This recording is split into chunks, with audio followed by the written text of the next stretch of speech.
It all started with a strange message. At first, it felt like just another phishing scam, one of those bizarre texts you ignore, laugh at, or delete without a second glance. But this time, it was different. The name was correct. The bank name was real. The timing? Impossibly precise. A bank account is running under your name, and all its funds are transferring into... She stared at the rest of the message in disbelief. Her fingers trembled slightly. Her heart drummed like thunder in her chest. This wasn't a warning. It was a trap, and it had been set long before she ever noticed. Raina was the kind of person who minded her own business. She worked a quiet job, lived in a modest apartment, and rarely ventured outside her comfort zone. Her life was uneventful, and that's how she liked it. But one morning changed everything. She had just returned home after her morning walk when she saw it. The letter, not an email, not a text, a real, physical envelope taped to her front door. No stamp, no sender. Just her name, handwritten, in chillingly neat cursive. Curiosity got the better of her. She opened it. Inside was a printed screenshot, a snapshot of a bank account page. The balance? $1,472,391.73. The name on the account? Hers. Below the screenshot were just a few words. Don't ignore this. They're watching. Every cent is meant for you. Raina laughed nervously. Someone must be playing an elaborate prank. But who? She didn't even have that kind of money. Her savings were barely enough to last 2 months. Still, unease crept in like a cold fog. She folded the letter and shoved it in her drawer, but her mind couldn't shake it off. That night, sleep didn't come easy. She kept hearing sounds. Faint tapping on the window, distant footsteps in the hallway outside. She even checked her bank app 5 times before midnight. Nothing unusual. But the next morning, another letter waited. This time inside her apartment. How? She lived alone. This one wasn't a screenshot. It was a transaction history. Wire transfers to anonymous accounts. Each entry included a date, an amount, and one more terrifying detail. A location. Places she'd never been, but somehow they were tied to her. She Googled one of the addresses. It was a warehouse that had burned down a year ago. Another one was a remote farmhouse listed as abandoned. And yet, money from her name had passed through them. This wasn't just some online scam. Someone was using her identity, and they were laundering millions through her name. Raina's heart raced. She checked her own bank account again. It was untouched. Then why her name? Why this account? She decided to visit the local branch of the bank listed in the screenshots. Inside, the air was cold and stiff. She approached the reception, asked to speak to someone about fraudulent activity. The banker, a bald man with pale blue eyes, looked up when she gave her name. "We've been expecting you," he said. Her stomach twisted. He led her to a private office and asked her to wait. Minutes passed. Then the door opened, and in walked a woman Raina had never seen before. Yet somehow, her face felt familiar. "Miss Raina," she said softly, "my name is Lila. I work for a special division in this bank. What I'm about to show you is going to change everything you thought you knew." Raina blinked. "Am I in trouble?" Lila tilted her head. "Not yet." The lights dimmed slightly. A projector whirred to life, displaying what looked like a map. Not countries or cities, but connections. Names, numbers, photographs. In the center of it all was her. "You were part of something," Lila said, her voice barely audible. "Long ago. Perhaps you don't remember. But your name, it wasn't just given. It was assigned." "What do you mean?"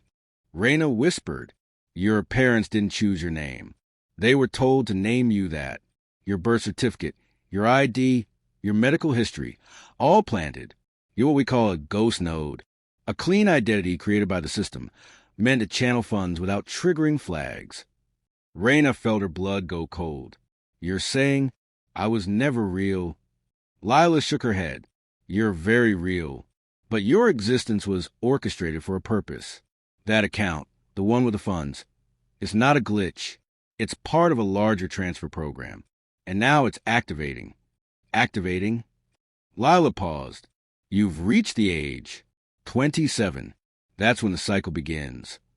Raina stood up, panic rising. I didn't agree to this. I didn't ask for this. Lila's expression remained calm. You're not being asked. You're being used.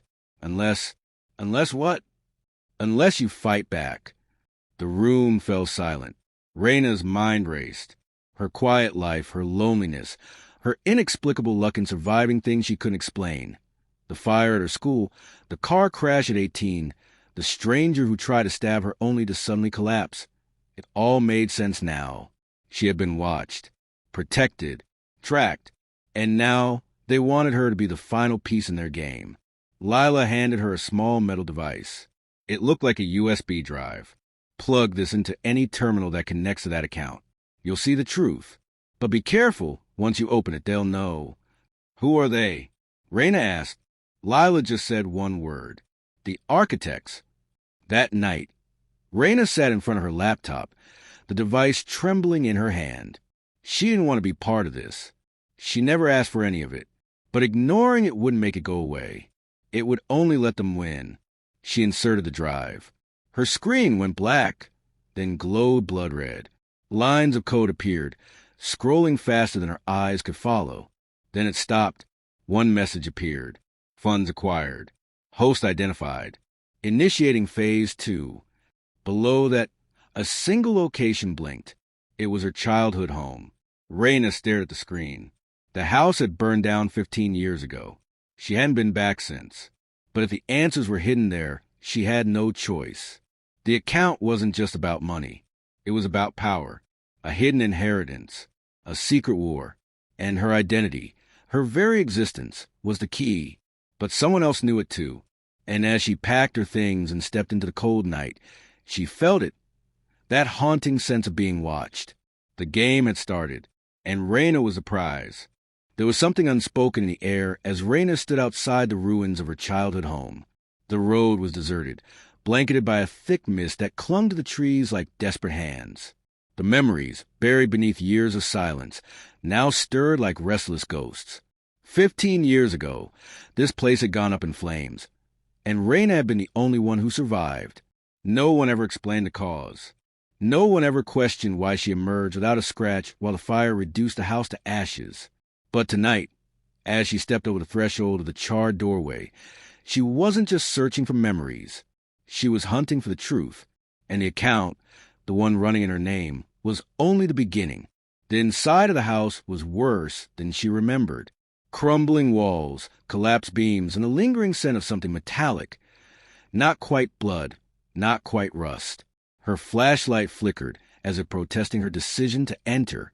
The blinking location on her laptop had guided her here, a precise set of coordinates. She stood in what used to be the basement stairs, now reduced to a slope of broken wood and blackened stone. With steady breath, she climbed down. The basement was pitch black, yet in the center, something glowed, faint and pulsing, like a heartbeat. A circular symbol was burned into floor, etched into the cement with surgical precision. Surrounding it were 6 symbols, all unknown, ancient, and cold. At the very center sat a device. Not tech, not human. It resembled a stone, but pulsed like a living creature. Raina approached, drawn to it like a moth to flame. When she touched it, the air around her shifted. The device lit up, casting a crimson glow across the walls. Her mind flooded with images, not memories, but visions. A dark room filled with tall figures cloaked in shadow. A child strapped to a table. Screams muffled by machines. A bank vault with walls of red marble. A voice, low and hissing, whispering, "You were born to carry the stream." Raina stumbled back, gasping. Her heart pounded in her ears. That's when she heard it. Footsteps. She spun around. A man stood at the base of the stairs. Tall, suited, skin like wax. His eyes were jet black, and his lips curved into a soulless smile. "I see you found the source," he said. Raina backed away. "Who are you?" He stepped forward. "I'm the handler assigned to your stream. My job was to make sure you never learned the truth until it was too late." "What is this?" she demanded. "Why me?" "Because your body Your mind, your existence is a passage. That account running under your name. It's not money. It's energy, stored through numbers, disguised as transactions. But it's ancient, alive. Then shut it down, she shouted. He laughed, soft and hollow. You don't understand. You are the account.